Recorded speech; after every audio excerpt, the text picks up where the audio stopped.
트럼프 일기 때 한국에서는 그때는 문재인 정부였었죠. 그때는 문재인 정부는 남북관계 개선에 많은 정치적 외교적 자산을 집중을 했습니다. 그래서 구체적인 결과는 나오지는 않았습니다만 남북 정상회담을 했고요. 또 그리고 역사상 유례없는 북미 정상회담을 이끌어내는 데 일정 부분 역할을 했습니다. 그리고 이제 트럼프 정부 사람들도 얘기하는데 실질적으로 비핵화 문제를 해결하는 데서는 큰 진전을 이루지 못했지만 당시 긴장이 고조됐던 한반도 긴장을 완화하는 데는 역할을 했다라는 그런 평가를 받고 있죠. 자, 그렇다면 그 다음으로 한번 넘어가 봅시다. 바이든 정부가 출범을 했고 한국에는 그 이후에 윤석열 정부가 출범을 했습니다. 바이든 정부는 북한과 한 번도 공식적으로 대화하지 않은 유일한 정부로 이제 기록이 될 거예요. 과거에는 오바마 정부 때도 그렇고 북한과 뭐 육자회담, 윤달 합의 여러 가지 대화를 하면서 합의를 했거든요. 그런데 바이든 정부는 북한과 대화할 의지는 있다라고 밝히기는 했습니다만 북한이 받아들이지 않아서 한 번도 대화는 하지 못했습니다. 4년 동안. 그러면서 했던 것은 대북 억지력을 강화하는 데, 쉽게 말해서 한국과 미국과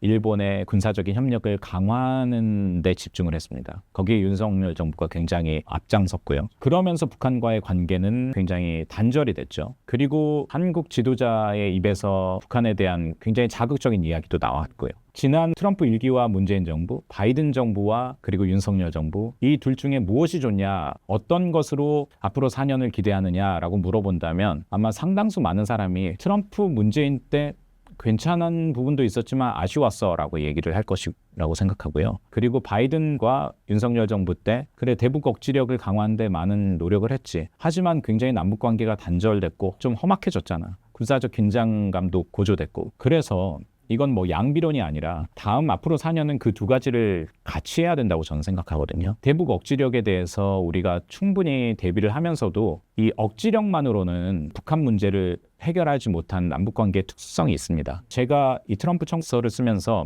조셉 디트란이라고 미국의 아주 대표적인 북한 협상의 대북격인 사람을 인터뷰를 했는데 그 디트란 대사가 그런 얘기를 하더라고요. 우리가 잘못 생각하고 있는 게 있다. 바이든 정부 때 4년 동안 대북 억지력에 엄청나게 강화했고 거기에 집중하면 우리가 북한을 단념시킬 것이라고 생각했지만 그때 북한은 4년 동안 핵 그리고 미사일을 다변화하면서 핵을 고도화했다. 그리고 심지어는 러시아로 돌아섰다. 이거는 미국의 바이든의 미스테이크라고까지 표현을 했어요. 그러니까 북한이 좋아서가 아니라 이 동북아의 어떤 미국의 전략적 이해, 한국의 전략적 이해, 안정을 위해서 우리가 북한을 관리해야 될 필요가 있었는데 너무 관리하지 않았지 않느냐라는 그런 지적이라고 생각하고 저는 그 부분에 동의를 합니다. 미국과 중국도 지금 마치 싸울 것처럼 경쟁하고 있지만 그 두 나라가 항상 유지하려고 하는 게 커뮤니케이션 채널이거든요. 만일의 우발 사태, 오판에 의한 군사적 충돌을 방지하기 위한 커뮤니케이션을 우리가 유지하자라는 그런 합의를, 그런 약속들을 바이든 정부 때도 꾸준히 해왔습니다. 그런데 남북 간에는 지금 모든 선이 지금 차단된 상황이잖아요. 그렇기 때문에 일단은 그런 부분들에 대한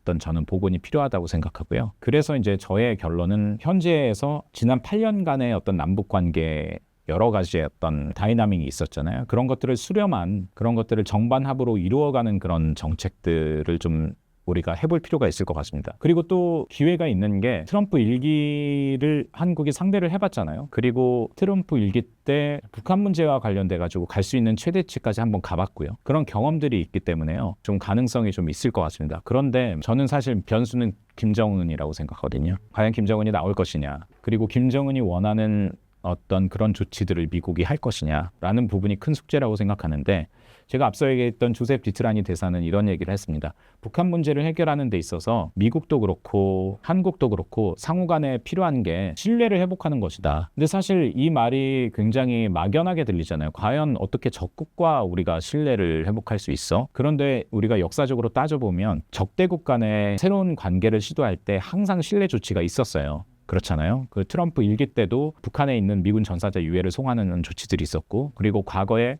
미국과 이란이 관계를 회복할 때 인질, 포로 속방하는 그런 신뢰 조치들이 있었습니다. 일단 분명히 이번에도 그런 신뢰 조치들이 좀 필요하다고 생각하고요. 그리고 이제 김정은이 우리는 이 핵 문제를 해결하는 데 굉장히 진지해 라는 그런 것들을 서방에, 미국에, 한국에 보여줄 수 있는 신뢰 조치가 뭐가 있을까 저는 좀 생각을 해봤거든요. 웃긴 얘기처럼 들릴 수 있을지 모르겠습니다만 이 정도의 액션은 북한이 김정은이 취해야지만 미국과 한국이 될 수도 있겠는데 라고 생각을 하는데 김정은의 후계자로 거론되는 사람이 있잖아요. 김주애를 미국 하버드 대학에 보내면 어떨까요? 거예요. 그런데 이게 시진핑 주석의 딸이 외동딸이 하버드 대학을 졸업을 했어요. 나중에 이제 알려진 사실인데 김주애를 김정은이 백두혈통 후계자로 거론되는 본인의 딸을 미국의 대학에 보내겠다. 정말 보내라라는 얘기는 아니고요. 이 정도의 신뢰 조치, 설득시킬 수 있는 조치들을 북한이 한다면 미국도 그렇고 한국도 그렇고 좀 더 적극적인 조치들을 취할 수 있지 않을까 그런 생각을 합니다. 그러니까 사실 40년 동안 북한 문제는 해결하지 못했던 그런 난제였고 꼬여있고 복잡한 다차 방정식입니다. 여러 가지 것들을 시도를 해봤어요.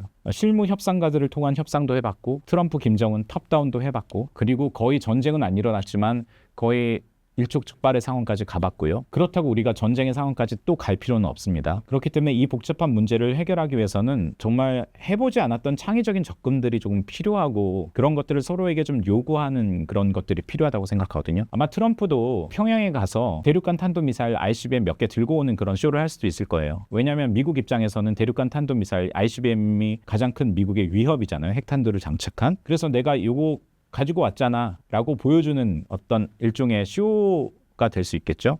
그러면서 이런 것들을 이런 퍼포먼스를 본인이 40년 동안 해결하지 못했던 북한 문제를 해결한 그런 상징처럼 세일즈할 수도 있을 거고요. 그러니까 여러 그런 가능성들이 사실 전혀 불가능한 앞으로의 4년은 아니라고 생각하거든요. 물론 쉽지는 않겠죠. 그렇지만 그런 것들을 한번 모색해보는 공간이 저는 열릴 수 있다. 근데 다만 분명한 것은 한국의 지금 외교적인 공간이 넓지는 않다. 러시아하고도 지금 사실상 관계가 악화됐습니다. 지금 북한의 가장 큰 영향력을 발휘하는 상대는 러시아거든요. 그 말은 다시 말해서 북한과 무엇을 해보려고 한다면 우리가 러시아와도 대화가 가능해야 되는데 트럼프는 가능하잖아요, 지금.